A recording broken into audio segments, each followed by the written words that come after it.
ज्योतिष पीठ के शंकराचार्य स्वामी अविमुक्तेश्वरानंद काशी स्थित मठ पर वेद विद्या से जुड़े कार्यक्रम में शामिल होने पहुंचे, जहां उन्होंने वाराणसी के साधु संतों को नगर निगम द्वारा नोटिस देने के मामले में कड़ी नाराजगी जताई। उन्होंने कहा कि अब समय आ गया है जब इस बात पर विचार हो कि सत्ता पर आशीर्वाद रखना है या हाथ हटाने का समय आ गया है।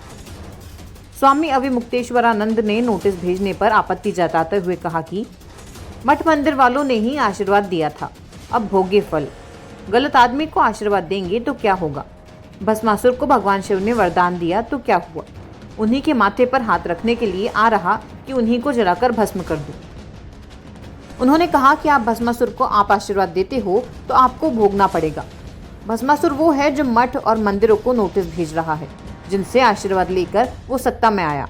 उन्हीं को नोटिस भेजने का मतलब वही भस्मासुर है। हम संत समाज के साथ हैं। सनातनी समाज जहां होगा वहां हम खड़े दिखाई देंगे। शंकराचार्य ने कहा कि हमने मार्च 10-11 को दिल्ली में एक बहुत बड़ा सम्मेलन बुलाया है और हम अपने साधु संतों को कह रहे हैं कि आप विचार करो। जैसे समर्थन वापसी का विचार राजनीतिक पार्टियां करती हैं, वैसे आप आशीर्वाद वापसी का विचार करो कि ये आशीर्वाद इनके साथ रहे या वापस ले लिया जाए। मनरेगा का नाम बदलने पर शंकराचार्य ने कहा कि हमारी आपत्ति तीर्थ शब्द पर है। योजनाएं किसी के नाम पर हो, हमें कोई आपत्ति नहीं, लेकिन प्रधानमंत्री कार्यालय का नाम तीर्थ के नाम पर नहीं हो सकता। बांके बिहारी मंदिर में बाल भोग लगाने में हुई देरी पर शंकराचार्य ने कहा, अब इसी तरह रोज परंपराएं टूटेंगी। अभी ये पहली बार हुआ है, अब 1000 बार होगा। हमने पहले ही कहा था कि जो हमारे धर्म स्थल है वह धार्मिक लोगों के हाथ में होना चाहिए।